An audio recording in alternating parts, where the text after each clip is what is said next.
नमस्कार दोस्तों। जैसा कि आप सब जानते हैं, हमने अपने चैनल पर अलग अलग विषय की अलग अलग सीरीज चलाई हुई हैं।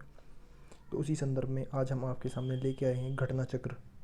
घटना चक्र बुक की हम पूरी बुक ऐसे ही कवर करेंगे। आज हमारे सामने पहला चैप्टर है प्राचीन भारत का इतिहास।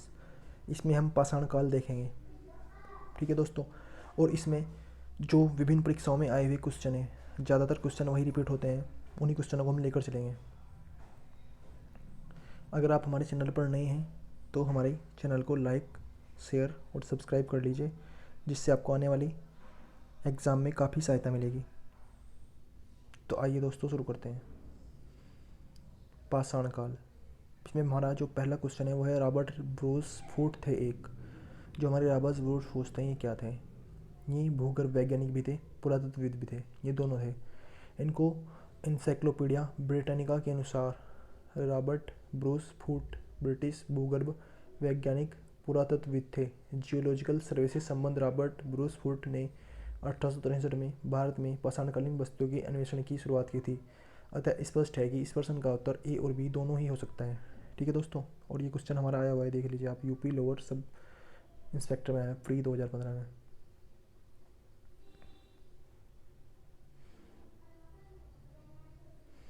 अब एक कोपेनहेगन संग्रहालय की सामग्री से पाषाण, कांस्य और लोहे युग का त्रियुगीय विभाजन किया था। किसने किया था? थॉमसन ने किया था ये। डेनमार्क के कोपेनहेगन संग्रहालय की सामग्री के आधार पर पाषाणकालीन, कांस्य और लोहे युग का त्रियुगीय विभाजन 1820 में पुरातत्व क्रिश्चियन जेगेंसन थॉमसन ने किया था। ठीक है दोस्तों। अब आगे चलते हैं। उत्खनित प्रमाणों के अनुसार पशुपालन का प्रारंभ कहाँ से हुआ था? ये क्वेश्चन हमारे ग्रुप सी लेवल के एग्जाम के लिए बहुत अच्छा है कि पशुपालन का आरंभ कहाँ से हुआ था। इसमें ऑप्शन है ए निचले पूर्व पाषाण काल में, मध्य पूर्व पाषाण काल में, ऊपरी पाषाण काल में और मध्य पाषाण काल में। तो इसका जो सही उत्तर है वो है डी, मध्य पाषाण काल में हुआ था। पशुपालन का जो प्रारंभ हुआ था वो मध्य पाषाण काल में हुआ था। मध्य पाषाण काल के अंतिम चरण में पशुपालन के साक्ष्य प्राप्त होने लगते हैं। ऐसे पशुपालन के साक्ष्य भारत में आदमगढ़, होशंगाबाद मध्य प्रदेश तथा बागोर भीलवाड़ा राजस्थान में मिले हैं। ठीक है दोस्तों।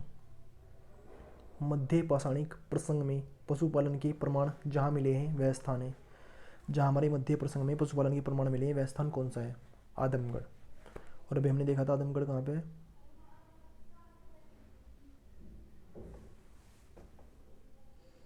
होशंगाबाद मध्य प्रदेश में है। पशुपालन के साक्ष्य कहाँ से मिले हैं? आदमगढ़ से मिले हैं। निम्नलिखित में से किस स्थल से हड्डी के उपकरण प्राप्त हुए हैं? हड्डी के जो उपकरण हैं वे कहाँ से प्राप्त हुए हैं? महदहा से प्राप्त हुए हैं। ये देखिए यूपी पीसीएस मेंस 2010 में क्वेश्चन आ रखा है, हड्डी के उपकरण प्राप्त हुए हैं महदहा से प्राप्त हुए हैं। मध्य पाषाणकालीन महदहा के उत्तर प्रदेश के प्रतापगढ़ जिले में स्थित से बड़ी मात्रा में हड्डी व सींग से निर्मित उपकरण प्राप्त हुए हैं। जी आर शर्मा महदहा से 3 क्षेत्रों का उल्लेख करते हैं, जो झील क्षेत्र, बूचड़खाना, संकुल क्षेत्र, कब्रिस्तान निवास क्षेत्र में बसा था। मतलब जो हमारा महदास क्षेत्र था ना, ये 3 क्षेत्रों में बटा हुआ था। एक तो झील का क्षेत्र हो गया, एक बूचड़खाना हो गया और कब्रिस्तान, 3 क्षेत्रों में बटा हुआ था। बूचड़खाना संकुल क्षेत्र से हड्डी व सींग निर्मित उपकरण मिले हैं। ठीक है। हमारे एक पुरातत्व वैज्ञानिक हुए जिन्होंने लिखा है, जयनारायण पांडे ने लिखित पुस्तक पुरातत्व विमर्श में महदा, सराय नहर, राय, दमदमा तीनों ही स्थलों से हड्डी के उपकरण आभूषण पाए जाने का उल्लेख किया है। हाँ, हमारा इसी क्रम में आता है, हड्डी से निर्मित आभूषण भारत में मध्य पाषाण काल के संदर्भ में प्राप्त हुए हैं। जो हड्डी से निर्मित आभूषण हैं मध्य पाषाण काल के संदर्भ में कहाँ से प्राप्त हुए हैं? ये है महदा से प्राप्त हुए हैं। वही क्वेश्चन है। खाद्यान्नों की कृषि सबसे पहले प्रारंभ कहाँ हुई थी? जो हमारे खाद्यान्न थे ना, इनकी जो हमने कृषि करनी शुरू की थी, वे हमने कब शुरू की थी? वे नवपाषाण काल में। मतलब जो हमारी खाद्यान्नों की कृषि की थी हमने नवपाषाण काल में की थी। आगे चलते हैं। खाद्यान्नों का उत्पादन सबसे पहले नवपाषाण काल में हुआ था। यही वह समय है जब मनुष्य कृषि कर्म से परिचित हुआ था। नवपाषाण काल में ही जौ एवं गेहूं की वन्य किस्म की खेती के योग्य बनाया गया था, जिसमें कृषि जन्य गेहूं का उद्भव हुआ था। भारतीय उपमहाद्वीप में कोल्हड़ीवा तथा मेहरगढ़ से 2 नवपाषाणकालीन ग्राम बस्तियाँ थी, जहाँ से चावल या गेहूं के स्पष्ट प्रमाण मिलते हैं। अब हमारे इसी क्वेश्चन से क्वेश्चन बनता है कि कोल्हड़ीवा और मेहरगढ़ से हमें चावल व गेहूं के साक्ष्य मिले हैं। ठीक है दोस्तों। और ये कब हुए? नवपाषाण काल में हुए हैं। भारत में मानव का सबसे पहले साक्ष्य कहाँ मिलता है? मतलब भारत में ये हमें कहाँ पता चलता है कि यहाँ मानव रहते थे? ये मैं बता दें, नर्मदा घाटी में, नर्मदा घाटी में मानव का सबसे पहले साक्ष्य मिलता है। भारत में सबसे पहले मानव का साक्ष्य मध्य प्रदेश के पश्चिमी भाग में नर्मदा क्षेत्र में मिलता है। इसकी खोज 1982 में की गई थी। मानव द्वारा सबसे पहले प्रयुक्त जो अनाज था वो क्या था? जो मानव ने सबसे पहले खाने के लिए जो अनाज प्रयुक्त किया था उसका नाम जौ था। ठीक है दोस्तों। आधुनिक मानव समाज द्वारा मुख्य रूप से 8 खाद्य अनाजों का उपभोग किया गया है, जो है जौ, गेहूँ, चावल, मक्का, बाजरा, सोरगम, राई व जई। अनाजों के विभिन्न भागों क्षेत्र में जंगली घास के रूप में विद्यमान थे, जिन्हें बीजों के रूप में मानव ने उगाया था। अलग अलग क्षेत्र में अलग अलग समय पर वैश्विक दृष्टि से देखा जाए तो सबसे पहले जौ, मतलब सबसे पहले जौ ही है। भूमध्य सागर व ईरान के मध्य स्थित पश्चिमी एशिया देश के मानव द्वारा उगाया गया। बाद में इन्हीं क्षेत्रों में लगभग आसपास गेहूँ उगाया गया। मतलब कहने की बात है, सबसे शुरू में जो पहली फसल थी वो जौ उगाई गई, दूसरे नंबर की जो फसल थी वो गेहूँ उगाई गई। देखिए, सबसे पहले जौ, बाद में इन्हीं क्षेत्रों के आसपास गेहूँ उगाया गया। और चावल तीसरा खाद्य अनाज था। मतलब पहले नंबर पर हो गया जौ, दूसरे नंबर पर हो गया गेहूँ, और तीसरे नंबर पर हो गया चावल। ठीक है। और ये कब है? नवपाषाण काल में है।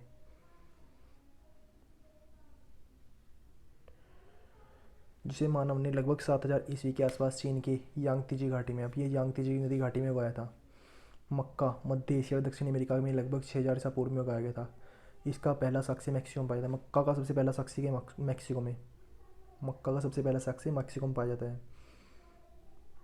चीन में सोरगम, में पूर्वी अफ्रीका में राई, पश्चिम में जई, यूरोप में सबसे पहले मानव द्वारा उगाया गया था। ठीक है। अब आपको क्या याद रखना है? आपको याद रखना है कि मानव ने जब सबसे पहले कृषि करनी आरंभ की तो नवपाषाण काल में आरंभ की थी। और सबसे पहले कृषि किस फसल की थी? सबसे पहले कृषि जौ की थी, दूसरे नंबर पर अनाज की थी, और तीसरे नंबर पर चावल की थी। ठीक है। और ये भी कहाँ की थी? मेहरगढ़ में की थी। उस स्थल का नाम बताइए जहाँ स्थायी जीवन के प्रमाण मिलते हैं, जहाँ पर स्थायी जीवन के प्रमाण मिलते हैं, उस स्थल का नाम पूछा गया है इसमें। तो इसका आंसर क्या होगा? किले गुल मोहम्मद में, किले गुल मोहम्मद में मिलते हैं। नहीं, इसका मेहरगढ़ में, हाँ मेहरगढ़ में मिलते हैं। उस स्थल का नाम बताइए जहाँ से प्राचीन स्थायी जीवन के प्रमाण मिलते हैं, मतलब मेहरगढ़ में मिलते हैं, वहीं पे तो कृषि की गई थी। दिए गए विकल्पों में से प्राचीनतम स्थायी जीवन के प्रमाण सबसे पहले बलूचिस्तान के कच्छी मैदान में मेहरगढ़ में मिले हैं, जिसकी प्रमाणिक तिथि 7000 ईसा पूर्व है। जबकि किले गुल मोहम्मद एवं कलीबंगा की प्राचीनतम तिथि 4000 से 3500 ईसा पूर्व है। धोलावीरा हड़प्पा कालीन नगर है। ठीक है। अतः उत्तर डी सही है। धोलावीरा जो है वो हड़प्पा कालीन नगर है। मेहरगढ़ में सबसे पहले कृषि हुई थी, बलूचिस्तान में पड़ता है, कच्छ मैदान में, वहीं से जीवन के साक्ष्य मिलते हैं। भारतीय उपमहाद्वीप में कृषि के प्राचीनतम साक्ष्य कहाँ से प्राप्त हुए हैं? लहुरा देवा से। भारत के महाद्वीप में जो मिलते हैं ना, वहाँ पर कृषि के साक्ष्य लहुरा देव से प्राप्त हुए हैं। नवीनतम खोजों के आधार पर भारतीय उपमहाद्वीप में प्राचीनतम कृषि साक्ष्यों वाला जिला उत्तर प्रदेश के संत कबीर नगर जिले में स्थित है, लहुरा देवा है। यहाँ पर चावल के साक्ष्य मिले हैं। उल्लेखनीय है कि इस नवीनतम खोज इसकी खोज मेहरगढ़ पाकिस्तान के बलूचिस्तान में स्थित है। इस नवीनतम खोज के पूर्व भारतीय उपमहाद्वीप का प्राचीनतम कृषि वाला, देखिए इसमें लिखा है, इस खोज से पहले भारतीय उपमहाद्वीप का प्राचीनतम कृषि साक्ष्य वाला स्थल मेहरगढ़ है, ये लिखा है। इस नवीनतम खोज के पूर्व भारतीय उपमहाद्वीप का प्राचीनतम कृषि साक्ष्य वाला मेहरगढ़ पाकिस्तान बलूचिस्तान में स्थित है। यहाँ से गेहूँ के साक्ष्य मिले हैं। ठीक है। फिर देखिए वो लिखा है, जबकि प्राचीनतम चावल के साक्ष्य कोल्हिडीवा में मिले हैं। चावल के साक्ष्य कहाँ से मिले हैं? कोल्हिडीवा में। चावल के साक्ष्य कोल्हिडीवा से मिले हैं। अब आपसे ये भी सेपरेट कर दिया इसने, गेहूँ के कहाँ से मिले हैं? गेहूँ के मेहरगढ़ से मिले हैं। चावल के कहाँ से मिले हैं? चावल के कोल्हिडीवा से मिले हैं। यहाँ से 6500 ईसा पूर्व चावल की भूसी के साक्ष्य मिले हैं। माना जाता है कि संदर्भों में अब यदि विकल्प में लहुरा देवा रहता है तो विकल्प वही सही होगा, परंतु लहुरा देवा के विकल्प में न होने की स्थिति में इसका उत्तर मेहरगढ़ ही होगा। देखिए भाई, तो मैं आपको बोल रहा था तब से, भारतीय उपमहाद्वीप में कृषि के प्राचीनतम साक्ष्य कहाँ से मिलते हैं? मेहरगढ़ से। देखिए यहाँ पे लहुरा देवा ऑप्शन में नहीं है तो मेहरगढ़ माना है। भारतीय उपमहाद्वीप में कृषि के प्राचीनतम साक्ष्य मेहरगढ़ से मिलते हैं। फिर देखिए वही क्वेश्चन रिपीट है, भारतीय उपमहाद्वीप में कृषि के प्राचीनतम साक्ष्य कहाँ मिलते हैं? मेहरगढ़ में मिलते हैं। ये देखिए यूपी पीसीएस मेंस 2007 में आ रखा है, ये 2010 में आ रखा है। मोस्ट इंपॉर्टेंट सीरीज रहेगी दोस्तों ये, आपको सारे क्वेश्चन रिपीट फंसेंगे आने वाले एग्जाम में। निम्नलिखित में से किसको चालकोलिथिक युग भी कहा जाता है? ताम्रपाषाण युग को चालकोलिथिक युग। ऐसे अजनबी से क्वेश्चन आते हैं तो हम चकरा जाते हैं एग्जाम वाले, बैठ के कहाँ से आएंगे। चालकोलिथिक युग, तांबे के जो ताम्रपाषाण युग था इसे चालकोलिथिक युग भी कहते हैं। ताम्रपाषाण युग को चालकोलिथिक युग भी कहा जाता है। जिन संस्कृतियों में तांबे के औजारों के साथ साथ पत्थर के बने उपकरणों का प्रचलन मिलता है उन्हें ताम्रपाषाण कड़ीय संस्कृति कहा जाता है। निम्नलिखित में से किस एक पुरास्थल से पाषाण संस्कृति से लेकर हड़प्पा सभ्यता तक के सांस्कृतिक अवशेष प्राप्त हुए हैं? मेहरगढ़ से प्राप्त हुए हैं। बलूचिस्तान पाकिस्तान में स्थित पुरास्थल मेहरगढ़ से पाषाण संस्कृति से लेकर हड़प्पा संस्कृति तक के सांस्कृतिक अवशेष प्राप्त हुए हैं।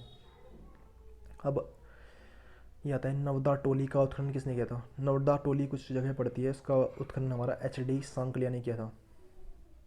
ये क्वेश्चन है जिन्हें हम देखने के बाद एग्जाम में सोचते हैं कि ये पता नहीं कहाँ से नए नए क्वेश्चन उठा रहा है एग्जामिनर, लेकिन ये क्वेश्चन पहले रिपीट हो चुके हैं। देखिए, नवदा टोली का उत्खनन किसने किया था? नवदा टोली मध्य प्रदेश का एक अति महत्वपूर्ण नगर है जो इंदौर के निकट है। नवदा टोली कहाँ है? इंदौर के निकट है। यहाँ से मिट्टी, बांस तथा फूल के बने चौकोर व वृत्ताकार घर मिले हैं। यहाँ के घरों के फर्श तथा दीवारों पर चूने का लेप लगाया जाता था।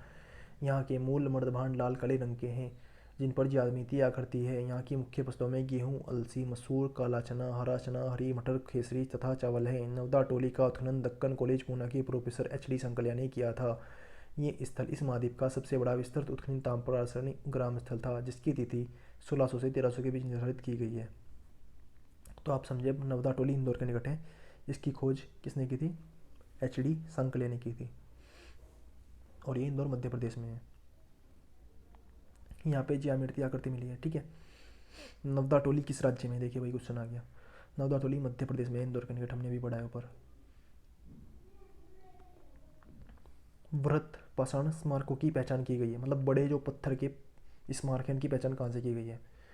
उनकी पहचान मृतकों को दफनाने के स्थान के रूप में की गई है। जो हमारे बड़े पत्थर के में मिले हैं ना स्मारक, उनकी पहचान हम क्या सोच रहे हैं? हम सोच रहे हैं कि ये मृतकों को दफनाने के स्थान के रूप में प्रयुक्त होते होंगे। अब नवपाषाण युगीन दक्षिण भारत में शवों को विभिन्न प्रकार की समाधियों में दफनाने की परंपरा रही है। मतलब जो नवपाषाण युग था उसमें शवों को विभिन्न प्रकार की समाधियों में दफनाने की परंपरा रही थी। इन समाधियों में जो विशाल पाषाण खंडों से निर्मित है, वृहत पाषाण या मेगालिथ के नाम से जाना जाता है। इन्हें विभिन्न प्रकार से शिष्ट समाधियाँ, पिल्ट सर्किल, कैंड circle, dolmen, umbrella stone, hood stone, कंदराए, मिहिर, ये वृहत पाषाण स्मारक हैं। ये क्या है? सब ये मृतकों की समाधियाँ थी। राग का टीला निम्नलिखित में से किस नवपाषाणी स्थल से संबंधित है? अब हम राग का टीला किससे संबंधित है? यह संगनकल्लू से।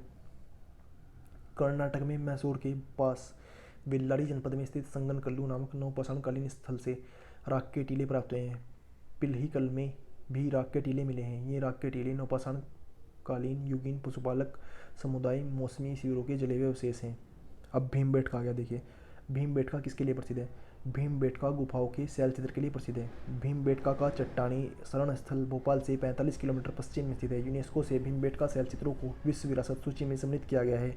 इन गुफाओं में जीवन के विविध रंगों को पेंटिंग के रूप में उकेरा गया था जिनमें हाथी, सांबर, हिरण आदि के चित्र हैं। अब तक लगभग 700 शरण स्थलियों की पहचान की जा चुकी है। इनमें से 243 भीमबेटका समूह में तथा 178 लाखाजुआर समूह में स्थित है। तो भीमबेटका गाँव गुफाओं के चित्रों के लिए प्रसिद्ध है। भारत में किस शिलाश्रय से सर्वाधिक चित्र प्राप्त हुए हैं? भीमबेटका मध्य प्रदेश में पड़ता है। जो हमारा भीमबेटका है मध्य प्रदेश में पड़ता है। यहाँ से पाषाणकालीन स्थित भीमबेटका से चित्रकारी के 500 शिलाश्रय प्राप्त हुए हैं। निम्नलिखित में से कौन सा स्थल प्रागैतिहासिक चित्रकला के लिए प्रसिद्ध है? तो इसका आंसर भी क्या होगा? भीमबेटका। ये देखिए हमारा उत्तराखंड UDA LDA मेंस 2007 में आ रखा है, UP PCS में आ रखा है मेंस में 2011 में। प्रागैतिहासिक चित्रकला का श्रेष्ठ उदाहरण मध्य प्रदेश के रायसेन जिला स्थित भीमबेटका के शैलचित्रों तथा गुफाएं हैं। भीमबेटका की प्रागैतिहासिक चित्रकला को मध्य पाषाण काल से संबंधित किया जाता है, जबकि अजंता तथा बग की शैलकृत गुफा चित्रकाल ऐतिहासिक कालीन मौर्य काल के बाद की है। तथा अमरावती अपने स्तूप स्थापत्य के लिए प्रसिद्ध है जिसे युग शुंगकालीन सातवाहनकालीन माना जाता है। जो अमरावती है ना, वहाँ पे स्तूप है, ये किसके लिए प्रसिद्ध है? शुंगकालीन सातवाहनकालीन है। ठीक है। भीमबेटका की गुफा कहाँ है? भीमबेटका की गुफा अब्दुल्लागंज रायसेन में है। ये इसकी एग्जैक्ट लोकेशन पूछ रखी है देखिए इसमें, लेकिन ये मध्य प्रदेश PCS का है इसलिए वहाँ पर पूछ रखा है। अब्दुल्लागंज रायसेन में है भीमबेटका की गुफा है। गैरिक मर्दभांड OCP का नामकरण कब हुआ था? हस्तिनापुर में हो। गंगा यमुना के दोआब के बीच है। ठीक है। जिसे अपने अत्यंत विशिष्ट मर्दभांड के नमूने के कारण गैरवर्णिक मर्दभांड OCP कहा गया है। इसके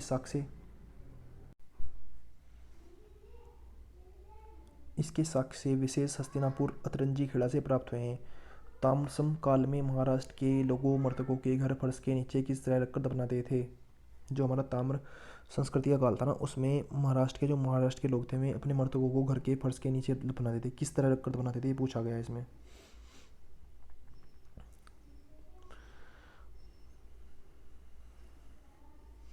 तो ये उत्तर से दक्षिण की ओर रख के दफनाते थे। ताम्रसम काल में महाराष्ट्र के लोग मृतकों को घर के फर्श के नीचे किस तरह रखकर दफनाते थे। उत्तर से दक्षिण की ओर दफनाते थे। महाराष्ट्र की ताम्र पाषाणकालीन संस्कृति जोरवे संस्कृति के नेवसा, दायमाबाद, कोंठे, चंदौली, इनामगांव आदि पुरास्थलों में घरों से मृतकों को अस्थि कलश में रखकर उत्तर से दक्षिण स्थिति में घरों के फर्श के नीचे दफनाए जाने के साक्ष्य मिलते हैं। कब्र में मिट्टी की हड्डियां और तांबे की कुछ वस्तुएं भी रखी जाती थी। जारवे संस्कृति की यह विशिष्टता नवपाषाणकालीन व्रत पाषाणकालीन संस्कृति से अनुप्रमाणित होती है। निम्नलिखित में से किस स्थल से मानव कंकाल के साथ कुत्ते का कंकाल भी प्राप्त हुआ है। यह है बुरझोम से मानव कंकाल के साथ कुत्ते का कंकाल भी प्राप्त हुआ है। बुरझोम कहाँ है? बुरझोम जम्मू कश्मीर में है। जम्मू कश्मीर में श्रीनगर के निकट उत्तर पश्चिम में स्थित बुरझोम से नवपाषाणकालीन अवस्था में मानव कंकाल के साथ कुत्ते के कंकाल का भी समाधान प्राप्त हुआ है। गर्तावास गड्ढों वाले घर भी यहीं पर प्राप्त हुए हैं। इस पुरास्थल की खोज 1935 में डी टेरा व पीटरसन ने की थी। अब क्या है? बुरझोम जम्मू कश्मीर की खोज 1935 में डी टेरा व पीटरसन ने की थी। 1935 में डी टेरा व पीटरसन ने की थी। बुरझोम का है, जम्मू कश्मीर में है। और यहाँ पर क्या मिलता है? मानव के साथ कुत्ते को दफनाने का पता चला है। यहाँ पर मानव के साथ कुत्ते दफनाने का पता चलता है। निम्नलिखित में से किस स्थान पर मानव के साथ कुत्ते को दफनाए जाने का साक्ष्य मिलता है। बुरझोम जम्मू कश्मीर में। रिपीट क्वेश्चन है। गर्त आवास के साक्ष्य कहाँ से मिले? गड्ढा आवास के बुरझोम जम्मू कश्मीर से मिले। अभी हमने पढ़ा है, ये भी रिपीट क्वेश्चन है। भारतीय पुरातत्व सर्वेक्षण निम्नलिखित विभागों मंत्रालयों में से किसका संलग्न कार्य है? संस्कृति का कार्य करता है पुरातत्व विभाग। भारतीय पुरातत्व सर्वेक्षण संस्कृति मंत्रालय के अधीन एक विभाग है। भारत में सबसे पहले 1861 में अलेक्जेंडर कनिंघम, ये क्वेश्चन आ चुका है हमारे ग्रुप सी में। भारत में सबसे पहले 1861 में अलेक्जेंडर कनिंघम को पुरातत्व के रूप में नियुक्त किया गया था। ठीक है। 1871 में पुरातत्व सर्वेक्षण सरकार के एक विभाग के रूप में गठित किया गया था। लॉर्ड कर्जन के समय 1902 में इसे भारतीय पुरातत्व सर्वेक्षण के रूप में केंद्रीकृत जॉन मार्शल को इसका निदेशक बनाया गया था। हमारे यहाँ पर आया था भारत में पुरातत्व के जनक अलेक्जेंडर कनिंघम, पहले ये माना था ऑप्शन में। फिर एक बार दोबारा क्वेश्चन आया, उसमें एक अलेक्जेंडर कनिंघम ऑप्शन में नहीं था, उसमें था कर्जन। तो दोनों ही आपको याद रखने हैं, भारत में पुरातत्व के जनक अलेक्जेंडर कनिंघम और कर्जन। अब हमारा आता है राष्ट्रीय मानव संग्रहालय कहाँ पर है? भोपाल में। जो हमारा राष्ट्रीय मानव संग्रहालय भोपाल में, राष्ट्रीय मानव संग्रहालय जिसका नाम बदलकर इंदिरा गांधी राष्ट्रीय मानव संग्रहालय कर दिया गया है, भोपाल मध्य प्रदेश में स्थित है। यह भारत सरकार की संस्कृति विभाग के अंतर्गत स्वायत्तशासी संस्था है। ठीक है दोस्तों, तो आज का हमारा इतना ही। अगली वीडियो में हम कवर करेंगे सिंधु सभ्यता एवं संस्कृति। ठीक है दोस्तों, अपना ध्यान रखिएगा, चैनल को शेयर कर दीजिए।